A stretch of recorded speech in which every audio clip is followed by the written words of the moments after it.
Amy from Nail Polish Baby 90 and welcome to today's video.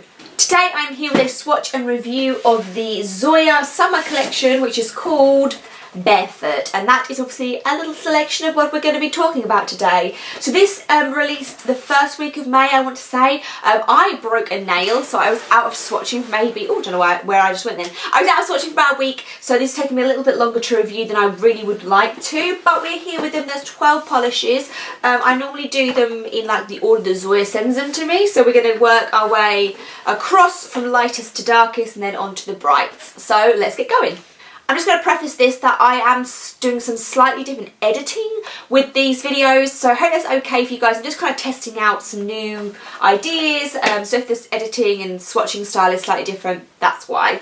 So as we said, we're going to go and work our way across. First up we have Joey, and I'm going to read like the Zoya descriptions, which is what I did last time, and I think that's a lot easier than me fluffering through things. So Joey is described as a lovely warm cream pink, and that's kind of what it is. I would say there's maybe a dash or two of peach in here. I don't feel like it's a normal baby pink. I feel there's something a little bit peachier in tone in there. This had a really good formula. This one and the next one I felt were like almost two coaters, but you might want to put a third one on. It's all going to depend on your application, but to be so opaque and streak free, and it applied very evenly, I was very impressed.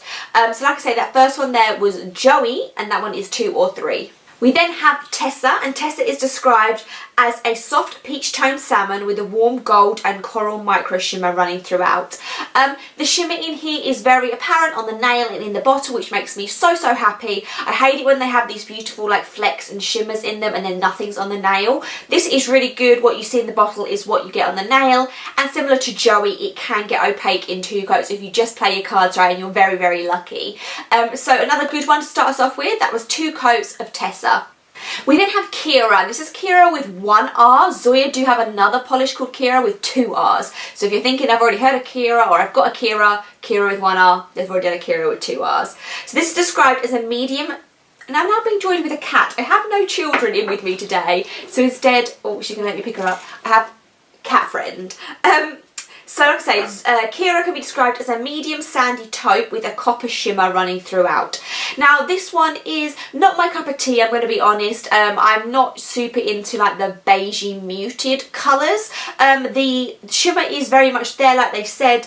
And the only other thing I want to mention with this is it does have a little bit of ugly bottle syndrome. You will see that in the close-ups and everything, that the bottle has some slight ugliness to it, but it does not affect the application at all. This one is a 3 coater, and that one is Keira. We then have Marcy, and I might have worn Marcy in some of my other videos. I can't remember. I did wear this for a few days just around the time that my nail broke. I swatched those first 4 and then I had a nail break.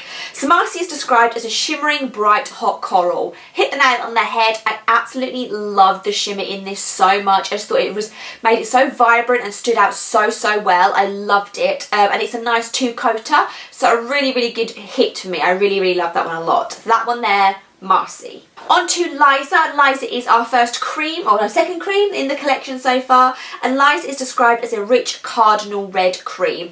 And to me there's a few drops of like raspberry in there. It's not a straight up red, there's definitely some pink. I'm guessing they're describing that as cardinal. I don't really know what a cardinal red is, because I would say cardinal red is more red than this. I don't know. But anyway, like I say, this is a nice reddy raspberry cream colour, and it's another one that's completely opaque in 2. So we're starting this strong. I'm really liking what we have so far. 2 coats of Liza. We then have Robbie, and Robbie is described as a fizzy raspberry punch with a gold fleck. And similar to with Tessa, the gold flecks and the shimmer that you're seeing in the bottle do translate to the nail really well. And to me this reminds me a little bit of Strawberry Fields by China Glaze, where you have the gold in with the raspberry pink. That's the only other polish that I can think of this sort of combination being done before. It's not exactly the same, it's just the similar colour concept, just a tail in view now for you.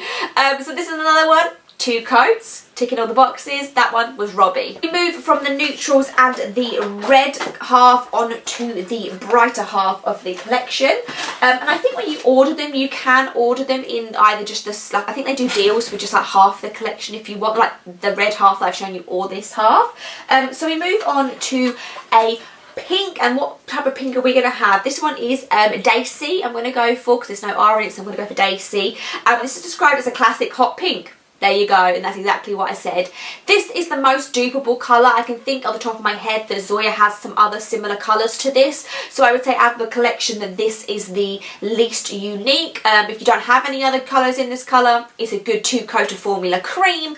But if you do have, there's like Ellie that is in this kind of colour. There's so many pinks that I just can't even think. There's a lot of Zoya pinks that are kind of in this range. So if you do have the others, you might not need this one, but if you don't, 2 coats of Dacey. That's what I'm going to go with. We then have Ree, and Ree is described as a cool toned magnolia purple cream. Now this here is the type of purple that I don't really like. So if we're going forward in my life, it's a cool toned magnolia that I don't like. I don't know what it is. It's a pretty colour, but just to me, this is like my least favourite of the purple. Like I love like indigos and bluey tones. I like white base like lilacs. It's just this tone for me personally that I don't really like. Again, same with Dacey, a beautiful 2-coater. So this is a colour that you like. It's a good formula, go get it. 2 coats of Ree. Now onto a colour that I do like, no surprise. This is Walker, and this is described as a deep ocean blue cream. I love this one. There's no surprise there. If you're on this channel, you know I love blue polishes, and I possibly have this shade in other brands, like My Pal Joey maybe by OPI, but I just love it and I would buy it. I would buy the same shade of blue from every maker. That's just what I'm like. The more blue, the better. And another one where this is a 2-coater. I did do a test on this and wore it with no base coat. I have said before that my nails don't easily stain, but this didn't stain my nails anyway without a base coat. So I can't say it's not going to at all. I'm just saying that if you are worried about staining, maybe wear a base coat with this one, just because blues and greens tend to stain the most. 2 easy coats of Walker. We then have Eleni, which is another big hitter for me, and this is a light seafoam blue cream, and it's very, very bright, as you can see on the camera there. I absolutely loved this one so much. I wore this as a base over some other like springy toppers, and I just thought that it's just like a great, I think this was a summer collection. I thought this was a great spring colour, and I also think this would look great when you have a bit of a tan, or if you are blessed with a nice darker skin tone than myself, as ghostly pale. This will look amazing on darker skin tones. This was a 3-coater for me. That was 3 coats of Eleni. We then have B, which is beautiful to see Zoya including a yellow. Yellow is not a colour that Zoya does, not a colour that a lot of brands do, but I can only think of 3 or 4 other yellows by Zoya and nothing in this kind of pastel range. So B is described as a bright and uplifting pale yellow with warm undertones in the Zoya known formula. Great colour, great fitting in with the collection. I really think that when you like look at this collection as a whole, they just are very, very coherent, and I just loved the collection as a whole. And with the inclusion of this yellow, I really think it just took it to a new level. This is a 3-coater, as most yellows are, and that one is B. The last one is a glitter topper, and I wore this over the top of Ree for your reference. So this one is called Dallas. Dallas is obviously in a clear base, and it is silver glitter, large white hexes and small white glitters running throughout. This is a really fun topper. I think the fact that it is like a little bit of silver, a little bit of white is very bright and engaging. So wearing something with the bright stark white over these beautiful bright creams, I think is a really great combination. And I could have worn it over any of them in this second half and it would have looked amazing. I've seen a lot of people wearing it over Walker, so I just wanted to wear it over one of the others just to show it a difference in it. And it's actually, what you can see on the nail is a really great even application. I didn't have to scoop around or anything. I got a really nice amount of glitter on my nail. So that last one there was Dallas, and that's obviously 1-coater, wearing it as a topper. But I've kind of been going along with my favourites as I've gone, so let me just hold this up really quick. But I really liked Eleni and Walker are probably going to be my favourites, along with, what was its name? That's so bad that I've forgotten already. Marcy. Marcy was the red with the red shimmer. I really loved that one as well. But like I say, I'm really enjoying this summer collection. I thought that the variety, they all went very together very cohesively. A lot of unique and different colours from Zoya. So let me know what some of your favourites are from this Zoya Barefoot collection down below in the comments. Thumbs up, subscribe, and I will see you soon. Bye.